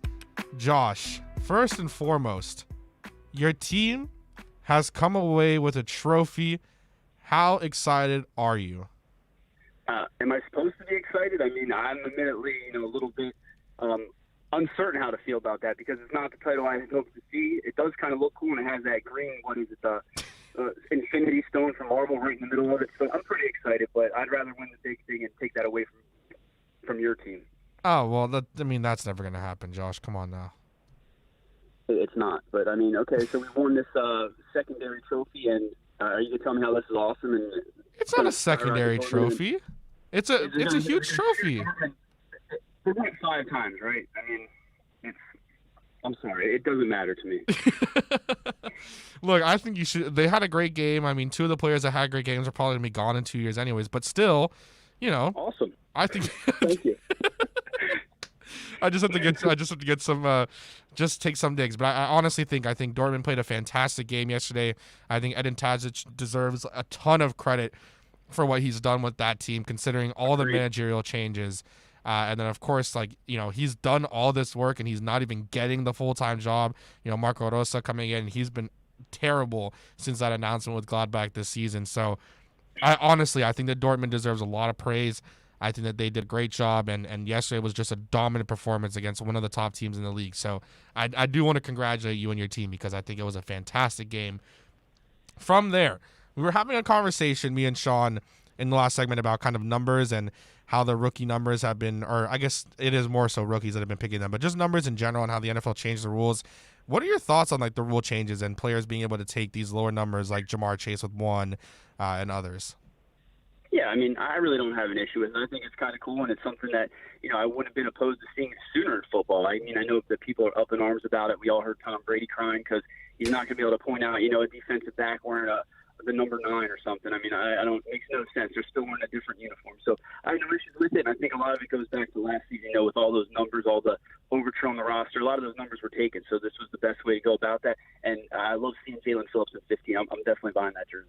You mean in 17? I said Jalen Phillips. Jalen Phillips. I thought you said Jalen Waddle. I was like, whoa. I got enough Tannehill jerseys. I can just put duct tape over them. Oh, okay, yeah, no. I think that's the one that we were talking about. And like when we were saying, it's like, I'm personally not like the biggest fan of all of it, but Jalen Phillips in the 15, I think looks really nice. Like I have to admit that I feel like looks very good. Worth it. Yeah. Worth it just for that. Oh yeah, for sure. And they've signed a couple other guys recently. They're still waiting on, Liam, Javon, Hunter, and both Jalen's to sign their deals, but that'll obviously come here pretty soon. We were talking about also kind of like the numbers that are cursed and how I didn't really like the fact that Jalen Waddle stayed with 17 because I feel like right now it's cursed. Like I'm going through the list even now. I finally found a way to look at it. It's like Allen Hurns was 17. Reed Sinnett obviously never played, but I guess that's 17. Ryan Tannehill, Cleo Lemon. Like it's like I feel like 17 and 19 are like the cursed numbers on this team. And then our first round guy went ahead and picked one of them. Obviously it's his college number, but do you believe in kind of like these cursed numbers for teams? I don't. I mean, I was going to say yes because we're Dolphin fans, and we're built on the Indian burial grounds. We know the history surrounding this team, and how cursed it seems that they are. But I don't believe that. I mean, maybe number 19 now that Jakeem Grant has it. I mean, I'm okay if no one ever wears that number again. But I don't believe it's cursed, and I think Jalen Waddle will hopefully put that number 17 to good use. So you think like once Jakeem Grant is off the team, whether it's a retirement or he's traded or cut or something, we should just put 19 in the Ring of Honor? Yeah, we should, but we're not going to. They'll give it to the next top prospect that they draft next year, and he'll be cursed until he inevitably changes his numbers. But I'm good if we never see another receiver wearing number 19 ever again. You see, I'm telling you, you say you don't believe in the curses, but it's true. 19 is cursed. It has to be. And you're right. Yeah, you just made me talk in circles. Yeah, you're right.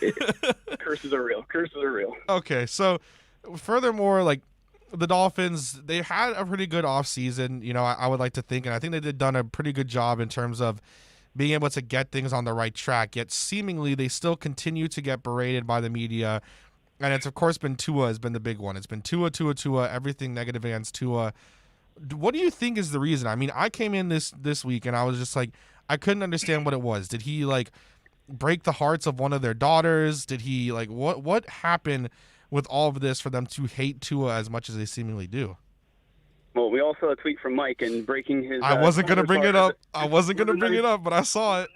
But I mean, I have no idea. I mean, maybe it goes back to last year again. I mean, this fan base, myself included, we hyped this guy up so much, and he went out there and he didn't perform as well as we expected, as well as the national pundits did. But I mean, when you look at everything he's been through, man, it just does not make sense. And like you said, every day, it's Colin Cowherd. I mean, when have we ever cared what Colin Cowherd says? Like, I don't understand why people care, but it just seems like every day the media is just finding something to put the Dolphins down with. But I think we're going to shut them up, silence all the critics this season because the Dolphins, like you said, they're headed in the right direction with all the moves they made this year.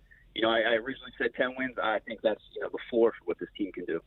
Oh, so you see, I said that 10-7 should be the minimum, and that was before anything came out. Like when we found out who we were actually playing and not the schedule, I was just like, all right, 10-7 should be like a minimum. That's what you should be. You were 10-6 last year. You need to improve this year. So you're expecting what? Maybe like 11 or 12. I mean, I think when we first came on here, I did tell you I was going to say 10-7, and the Dolphins would make the playoffs because that's so Dolphins. But with the way the draft went, with the way the schedule came out, yes, that first half of the season or those first 5 or so games is hard. But after that, I mean, there's a lot of games that go either way. And again, you have to believe that Brian Flores' team's going to be better this year. So while I sat there and said 10-7, and they're going to sneak into the playoffs, hearing the way these national media is putting the Dolphins down and all the moves they made, I'm going to go out there. I'm going to say they're going to win more than 10 games this year. You think that's been the talk a lot, has been those first 4. I mean, you go Patriots, Bills, Raiders, and then the Colts. I've seen some pushback from some people who have been saying that it's not as cut and dry, hard first 4 games as everyone makes them out to be. I think when you look at it, the Patriots is another team, and kind of how I mentioned, where you look at them and they don't really know who their quarterback is. And right now, the big question mark of who their quote-unquote starter is can't really throw the football. The Raiders game last year, of course, it is what it is. I think it was a bad game, but I think the Raiders have gotten worse more than they've gotten better. The Bills, of course, beat you twice, so that's obviously a tough game. And then the Colts, I don't think we even know what we have from the Colts offensively thus far. Do you still think, kind of, I guess, in that same mindset that at least the start of the season is pretty difficult for the Dolphins? I mean, it's definitely difficult, and I definitely think I don't know if I tweeted or something, but I went back to this Ric Flair quote, and it was always, to be the man, you got to beat the man. And, right. If you want to be the Miami Dolphins, you want to win the AFC, you want to be what we, us fans, think they are, you got to go out there and you got to at least, win, go 2-2 in that stretch. I mean, I looked at the first 6 games, and I thought the Dolphins could go 3-3. I admittedly have not looked at it much since that first day, so I saw them going 3-3 in those first 6 games, and from there, I mean, it just seemed like I was, almost nitpicking losses to get them to that 10-7, the parameter that I had. So I think, again, those first 4 games, like you said, are going to be difficult, but the way that schedule opens up, and again, the way the Dolphins got better this offseason, I think they'll win more than 10 games this year. Okay, so we go from cursed numbers potentially to cursed teams and matchups. I talked about it, I believe it was a lot yesterday, where when before the schedule came out, and I mentioned it Wednesday and I mentioned it yesterday, that I said the one game that I don't want to see is Baltimore on Thursday night. And of course, that's what we were given. Baltimore on Thursday night at home.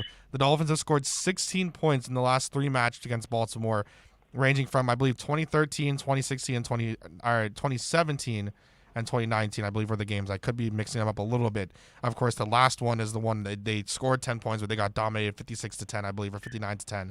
So what do you make? I mean, I feel like that game, Baltimore Thursday Night Football, is one of those cursed ones. And then the last time that we played the Saints, of course, we lost 20-0. That was in England. And then the last time we played the Saints on Monday Night Football, we were 3-0, and we got absolutely destroyed as well. Those are the 2 that I looked at, and I was like, these are cursed games on the schedule. How do you feel? I mean, I can't argue that. And all those stats you're running down with the Ravens, I wrote in an article. I think the Dolphins are 2-8 in their last 10 games against the Ravens, one of those being that Greg Camarillo touchdown in overtime. So they have definitely been an Achilles heel, and I kind of live up here in that area. So that's been a matchup that definitely, I mean, every time I see the Dolphins playing the Ravens, you almost have to chalk that up as a loss because of just recency. But that's definitely one of those cursed games. And then you mentioned the other one. So New Orleans, I still remember that. I remember all day we were just sitting there. The Dolphins are undefeated. They're gonna beat the New Orleans Saints. I think they were 3-0 going into that game. The Dolphins got annihilated. So I'm not going to argue with you. Those are the 2 games that I would agree are cursed, especially that Baltimore one. Yeah, Baltimore and the Dolphins, in their last 10 games dating back to 2007, the Dolphins are 2-8. Jeez. Yeah, the one of them being the overtime, Greg Camarillo, and then the other one being in 2015, which the Dolphins won by 2 points. Since then, in the last 3 matchups, 2016, 38-6, 2017, 40-0, and then, of course, 2019, the infamous Lamar Jackson coming out party, 59-10. It's been interesting. But what are one of the games, I guess, that you're looking forward to most, or maybe one that you think you might be attending this year? Is there any game that you saw that you were like, oh, this could be a fun game that I might be able to go to? I'm not too sure about the attending. I'm fully vaccinated, so if I can get down there to a couple games this year, I'm all in on that. But I mean, as cliche as it is to say that Trevor Lawrence Tua Tagovailoa battle over there in London, that game's going to be exciting. And I don't know about you, but I just like waking up at 9:30 in the morning and watching football. But saying that out loud and realizing now it's the Dolphins playing, if they lose that game, that's going to ruin your entire day. So I'm looking forward to that. And then those bookends that week 1 against the Patriots, week 18 against the Patriots. I mean, that's again a little cliche to say it's a division matchup, but those to start the season against the Patriots and then end the season, that's just so fitting. And I'm ready to see how Brian Flores' team goes out there and handles Belichick. I love that, by the way. I know some people aren't really big fans of that, but that kind of starting and ending against the Patriots, I really like that. Even with when Tom was there, I like starting the season against the Patriots and ending the season against the Patriots. That first one away and then finishing off with the Patriots at home, I always love that. Yeah, and they're always crapshoots. I mean, we know the Patriots have been juggernauts for years, but the Dolphins have always played them tough. So, I mean, they can go either way, and like you said, it's going to be awesome.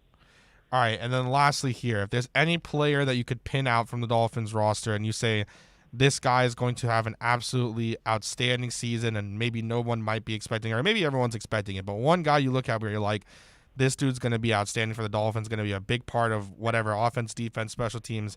Do you have an idea of who that player could be?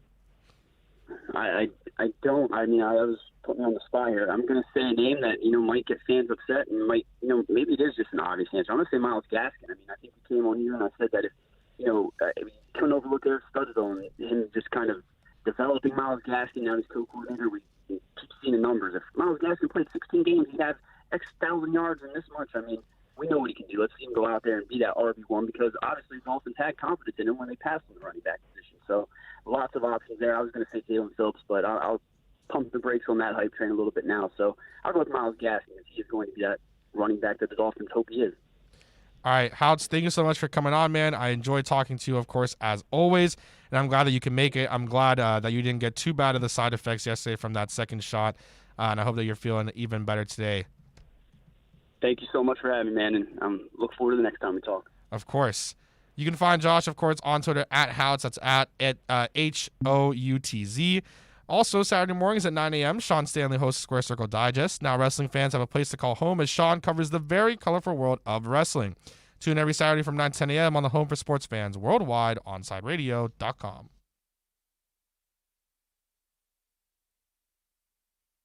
Onside Radio, the only choice for the South Florida sports fan.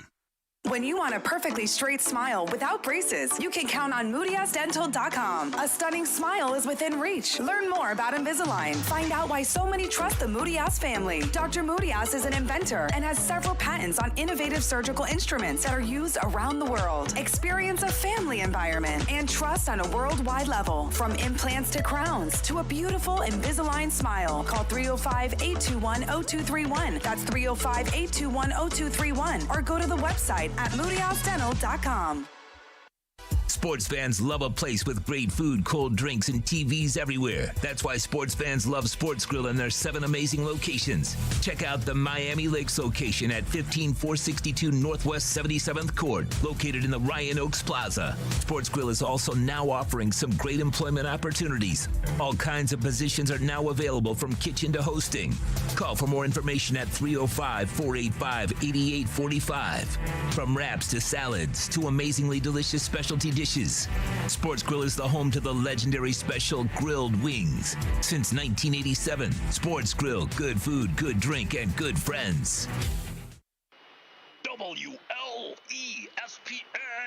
We've got all your sports. We're live and local. If you wake up early enough. You're so bad, honey. Tune us in, as long as you're not under a bridge. Or under any power line. Ain't it awful? South Florida's choice for sports talk. OnSideRadio.com. Hey, what's up? It's Toast. May is here, which means hurricane season right around the corner. You need to get PGT custom windows and doors installed in your house so that you're fully protected when we get a big storm coming on through. For those windows, only one place to call. My buddies at B&T Windows and Doors. They've been doing it in South Florida for decades, and they will set you up with the best of the business. PGT custom windows and doors. 954-233-0126. That's 954-233-0126 for B&T Windows and Doors. When you need your warehouse looking good while staying efficient, there's only one place to find the finest racks in the business. Pallet Rack City in Hialeah. 305-424-8547. That's 305-424-8547. Pallet Rack City is the company you need when you want your warehouse sporting the finest racks in the business. After all, who doesn't love a great rack? Pallet Rack City. 305-424-8547. That's 305-424-8547. When you're looking to add that extra style and protection for your home or business, visit a shade above window fashions in Davie or Sunrise, where plantation shutters are a major part of our business, and they look great in any home. We have them in white, stained colors, and wood tones. We can even motorize your shutters like the one in the OnSideRadio.com studio. A shade above window fashions, 954-434-4774. That's 954-434-4774. Love the space you live in. A shade above window fashions. Keeping you informed in the world of sports.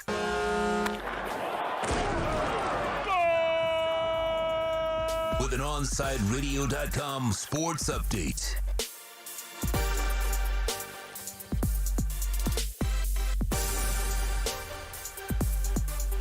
The Miami Heat roll past Philadelphia 76ers 106-94. Jimmy Butler scored 21 points.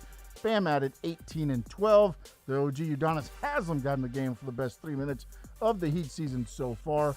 Scored 4 points, rebound, and gave the Heat the attitude they've been missing this season. He did get ejected for going after Dwight Howard. But hey, that's neither here nor there. The Heat are in Milwaukee tonight, or tomorrow night, Tip off 8 o'clock. The Marlins, they split their 4-game series with the D-backs at their 1 win last night. They head to Los Angeles for a weekend series with the Dodgers. First pitch is 10:10. Alcantara versus Kershaw, your matchup. And of course, Inter Miami CF's next match, 4 p.m. Sunday in Cincinnati. Pregame will get started right here at OnsideRadio.com with Big O and Alex Dono. At 3 o'clock, they're live from Dangerous Minds Brewing in Pompano. And then, of course, the call of the game at 4 with Chris Whittingham, Thomas Rongan, and Fernando Fiore. You're listening to South Florida's only locally owned sports talk station, OnsideRadio.com.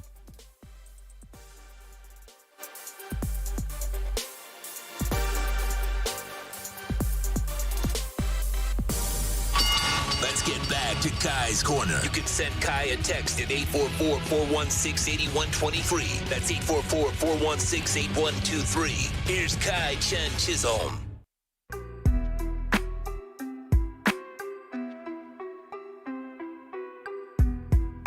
Rounding off the week, rounding off the show here, hour number 2. It has been a great show so far, and I think it's just been a fun time to enjoy this week. Of course, everything that happened on Wednesday night was not the greatest. It was kind of like a stain, but on Sunday you'll be able to watch Inter Miami play again, and that'll be against Cincinnati. That should be 3 points for sure.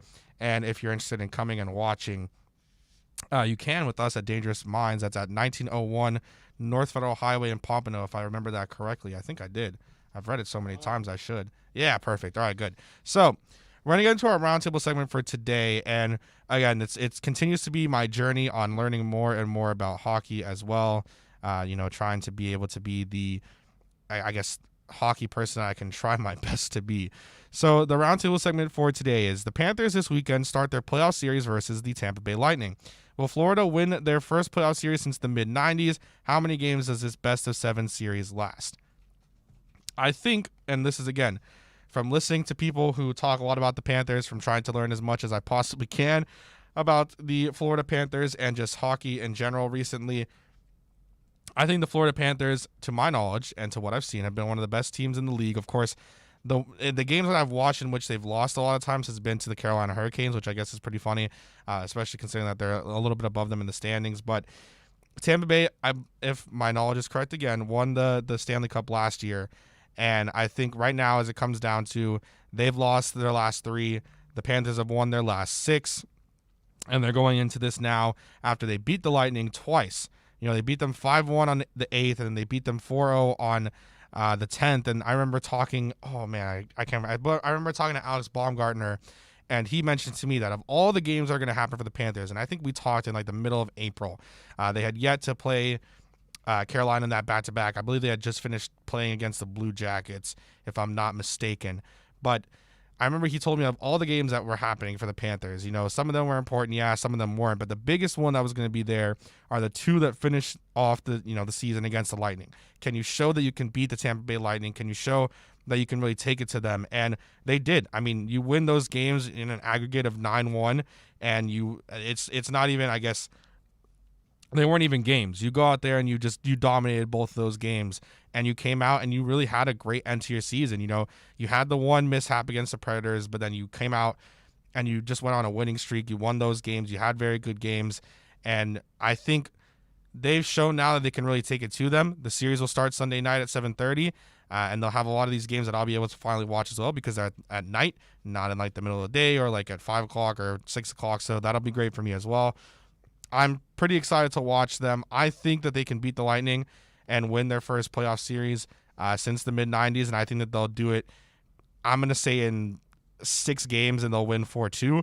I think it'll finish off on the 26th. I don't think that they get to like a game 7, but I wouldn't be surprised maybe if it gets to like only 5 games and they win that. But I definitely think that this Panthers team can win this series and potentially hope to shock a lot of people and get hockey buzzing here in Miami, because even myself, who knows that they're one of the best teams in the league right now and knows that they're one of the best teams in Miami right now, have seen very little of them, not only from myself in coverage, but just in general. Of course, a lot of people here on Onside Radio, though, do not falter in that. They make sure and do that because they are very, very clean and very, very good with all of this stuff. Recently just announced in the middle of our interview with Houts, actually, I just saw that. And that's the end of the roundtable. I'm sorry. Let me make sure to cut that off there. Recently announced by Adam Schefter, and it was in the middle of our interview, Alabama wide receiver Jalen Waddle has signed his 4-year fully guaranteed contract today with the Miami Dolphins. So 4 years, fully guaranteed deal for Jalen Waddle. Signed and delivered, he says, per source. So just as we were saying, there's a couple guys you haven't signed yet, Jalen Waddle, Jalen Phillips, Eichenberg, Hunter Long, and one more, Javon Hollins have yet to sign their deals, with a couple others that signed recently. Now, according to reports from Adam Schefter, to his sources, Alabama wide receiver Jalen Waddle has signed his 4-year fully guaranteed contract with the Dolphins. Is that a normal thing? I don't feel like that's a very normal, like, fully guaranteed rookie deals. That's not a normal thing, right? Am I crazy here? Who was this? We're gonna get Big O on the mic here in a second, really quick. For Jalen Waddle, number 6 overall pick. Oh, okay. Well, I guess usually they have a lot of guaranteed money, but not fully. No, not normally. It's not fully. No, that's interesting. Yeah, I'm kind of surprised that it's fully guaranteed. Yeah. I mean, and it's not a faux Schefter. This is the real Adam Schefter account. It's real tweet. 4 years, fully guaranteed. I would imagine that it's normally, your bonus is guaranteed, not your salary. So I don't know if they were able to negotiate that and get it fully guaranteed. That's interesting. Well, there you go. So now that's how it goes, and it's going to be a new contract there. And it says, pretty much it's like a lot of this stuff that I'm reading now is a lot of salary cap stuff, and this is being explained by Lee Steinberg, who is the agent of Tua Tagovailoa, and then also the agent of Aaron Rodgers, I believe, or might no longer be the agent of Aaron Rodgers. He's the agent of Patrick Mahomes. He was the agent for a while of Ben Roethlisberger, and I think that's all. Of course, there's a lot of bigger ones, but I just know he has a whole article. So if anyone's ever interested in that, and I'm going to read this in its totality, it was released last year in June, where he explained how rookie contracts are broken down. So I'm actually really interested in that. I'm going to make sure to bookmark this so I can read this later, because that seems pretty interesting to see how the contracts and things work in the NFL. Because obviously we always hear these numbers. And we always kind of get a feeling for what the contracts might be, how they might be, really pushed. Are they, front loaded? Are they back loaded? And obviously you'll get the numbers because they have to get released to NFLPA. They get released to NFL in general. So you get the numbers of the deal, but then, how do certain bonuses work? How do the, pre-July 1st, post-June 1st, all that stuff, how do those work? I find that stuff very interesting, and I think that should be a good article. So you can search that up. It's Lee Steinberg talking and breaking down NFL rookie contracts. So there you go. Sean, what do you think about that 4-year fully guaranteed deal for Jalen Waddle, signing his deal now with the Dolphins?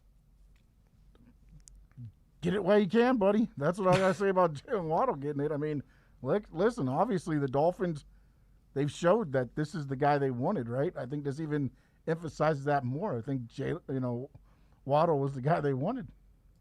Yeah. And that's the thing. There's so many people. I forgot to bring it up earlier. There was a tweet where people are trying to say that the Dolphins made mistakes in how they went about, the trade down and then the trade back up, which I guess you can argue. You can say, okay, it wasn't really the wisest thing, mathematically, and how, picks work for them to trade back up to 6 in terms of value. And I know Omar has come on a lot, and he's mentioned that, and how in terms of the value that they got, it's a little bit, lopsided towards the Eagles in that trade than it is in general. So I guess you can understand that. But getting that trade and making sure that you get your guy, I think is the most important thing, because so many people were saying that, they really wanted Jamar Chase and they traded down, thinking he would still be there. I think we all thought that Jamar Chase was going to the Bengals. I don't think anyone thought, like I said, that they should have drafted Penei Sewell. I still think that in the long run they would have benefited from that, but especially considering that they already have a very good wide receiver room and they just drafted a wide receiver last year. So for me, I think Jamar Chase was still a great pick, but I saw a lot of people tweeting this morning that was a mistake that they made, that they didn't, they thought that they were going to get Jamar Chase still, but they didn't get Jamar Chase, and they wasted it on Jalen Waddle. Seemingly all other reports that have come out from people who are in the know or would be in the know. And I think Omar said it best when he was on my show a few weeks ago, right after the draft, where he said every single player that he was told, and he said so many times, the Dolphins lie. And obviously, that's for a reason. You're going to lie and put out information because that's how it's going to go. You don't want teams knowing exactly what you're doing. But he mentioned that every single piece of information that he was told was true. And that every single player that he was told was on the main pick of their board at the time that the board fell to them was true. Now, how much do you want to put weight on that? Who knows? But if this is a guy who's been in the game for so long and has been covering the Dolphins for so long with the Sun Sentinel, letting you know that he had been lied to so many times, as all the reporters have down here, by the Dolphins, whether it's for one thing or another, that everything he heard out of that side of the things, everything that he was told was true for once. And he was shocked himself when he said it. He was like, this is the first time that this has happened where everything that I heard was true. Then they really wanted Jalen Waddle, I think. I don't think that it was kind of the situation where, it was Jamar Chase or bust. But that was another thing that was going on a lot today. We're in around hour number 2 here in a little bit when we cross-talk with Big O and talk to him about everything that's coming up on his show and everything that's going around. You can catch a South Florida staple every afternoon as Alex Donald hosts the Man of the Match from 3 to 6 p.m. Donald covers everything from football to MMA. And if you miss it, he also has a show now, a fight show every single Thursday from 7 to 9, so you can follow that as well with James Walker. Tune into one of the most complete sports shows in the country with the Man of the Match with Alex Donald from 3 to 6 p.m. exclusively at OnsideRadio.com. Onside Radio, the only choice for the South Florida sports fan. When you're looking for curtains and blinds to create a space of your own, look no further than Bandalux. Bandalux can tailor your space to your needs. Create the atmosphere and ambiance you desire. We invite you to discover it at Bandalux.com. Explore our new solar control systems, range of sustainable fabrics, and energy-efficient solutions that can improve your well-being and quality of life. Witness Bandalux Beauty. Go to Bandalux.com or follow them on Instagram at Bandalux_official. For a personal experience, A Shade Above Window Fashions in Davie and Sunrise is an official Bandalux partner. If you're a Miami sports fan, then there's only one store to go to, and that's Caneswear at Miami Fanwear in Davie. They're your one-stop shop for all your Inter Miami CF, Canes, Dolphins, Panthers, and Marlins merchandise. They have hats, t-shirts, game day jerseys, and so much more. Located at 2511 South University Drive in Davie, and open 24/7 online at caneswear.com or intermiamiwear.com. Call them at 954-835-5597. Caneswear, the spot where Inter Miami and all Miami sports fans shop. Inter Miami CF fans, join us at our new home this season for all away games as we broadcast live at Dangerous Minds Brewing Company, 1901 North Federal Highway in Pompano Beach. Join Big O and Alex Dono for the live pregame, halftime, and postgame shows while we watch the games. Enjoy meticulously brewed beer on site, delicious artisanal pizzas, live music, and giveaways. So, the new home for all Inter Miami road games is at Dangerous Minds Brewing Company at the Pompano City Mall, where they'll feature all the Inter Miami games. Follow them on Twitter at Dangerous Minds B and Facebook and Instagram at Dangerous Minds Brewing, and visit them at dangerousmindsbrewing.com. There's no need to drive around South Florida wasting valuable time looking for a new or certified pre-owned Acura. Go to the #1 volume sales dealership in the Southeast United States. Craig Zinn's Acura of Pembroke Pines. Purchase with pace and space in a dealership tailored to your needs. From home buying to providing that personal touch. Contact the 2020 Satisfaction Award winner Craig Zinn's Acura of Pembroke Pines. 888-776-5123. That's 888-776-5123. Or visit them at 15601 Pines Boulevard in Pembroke Pines. If you're looking for a change from the everyday restaurant, then you need to get to Checkers Old Munchin German Restaurant in Pompano Beach. Brats, Wiener Schnitzel, homemade potato pancakes, pretzels with mustard, and lots of German beer. Take their famous Boot Tour Challenge, and there's now outdoor seating available in their new beer garden with live music. Follow them on Facebook and Instagram at Checkers Old Munchin Restaurant, or call them for reservations or pickup at 954-785-7565. So get over to 2209 East Atlantic Boulevard in Pompano Beach to Zagat-rated Checkers Old Munchin German Restaurant.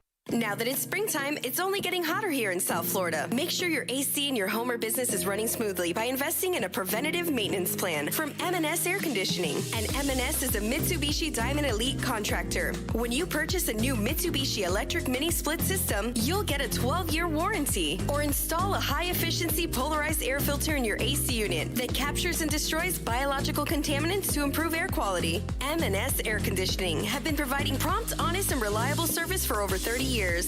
Schedule service or call to get more info on our preventative maintenance plans. Call 954-421-3680 or visit ac-florida.com. At OnSideRadio.com, we chirp all day and night. It's time to do some more chirping with David Dwork at our Chirping the Cats report. The Panthers are back on the ice today, preparing for their Stanley Cup quarterfinal series against the Tampa Bay Lightning. The full first-round schedule was released on Thursday, so now we know that Game 1 against Tampa will be Sunday night at 7:30, and Game 2 will be Tuesday at 8. Thanks to Florida beating the Lightning in back-to-back games last week, the Panthers have home ice advantage in the series and will host the first 2 games at the BB&T Center.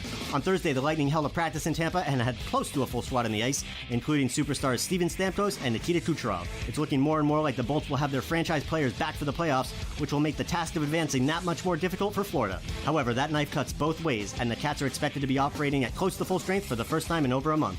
Several players who have been in and out of the lineup lately, like Carter Verhaeghe, Patrick Hornquist, Sam Bennett, and Noah Chari, are all expected to be back in Florida's lineup for Game 1. Keep up with the latest on the Florida Panthers by subscribing on most platforms by searching Onside Radio, your home for South Florida sports.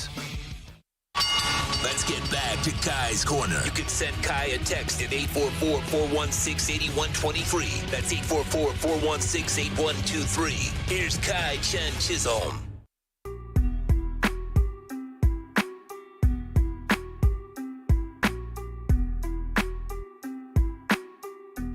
Rounding out the show here, Big O in studio, ready to cross-talk. Oh, how you doing, man? I'm doing good, man. You know, surviving the week. Now I'm 6 days away from the operation, so the countdown starts. How you feeling about everything? I'm good, man. I got no problem with it. I'm looking forward to it. My blood work came back good, so all I got to do now, I got to take a COVID test, and I got to take a chest X-ray, and that's it. So they got to make sure, obviously, with my stents in my heart, they got to make sure blood flow and everything. I got to get off blood thinners now because I'm on blood thinners.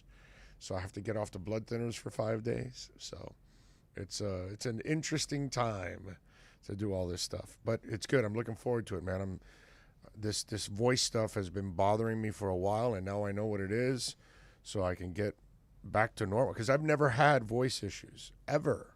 So now I know what, even though I can't sing, but now I know what singers go through because lots of singers have had polyps in their vocal cords. So yeah, when you beat them up, I guess that's what happens. Yeah, I would imagine teachers also get them too. Oh, for sure. So they have to, especially the amount that. Yeah, yeah. My wife gets hoarse all the time because she's teaching constantly. Yep. So yeah. So what do you have coming up on the show today? It's all talk. Obviously, we have very few interview segments right now since I'm doing a more condensed show. So I try to get out all the talk possible, and then we'll move on and get ready for Sunday, and let's hope the boys can get a win because we desperately need a win. Desperately need a win. What did you think of the Heat yesterday? I loved it. It's a nice little message. Yeah.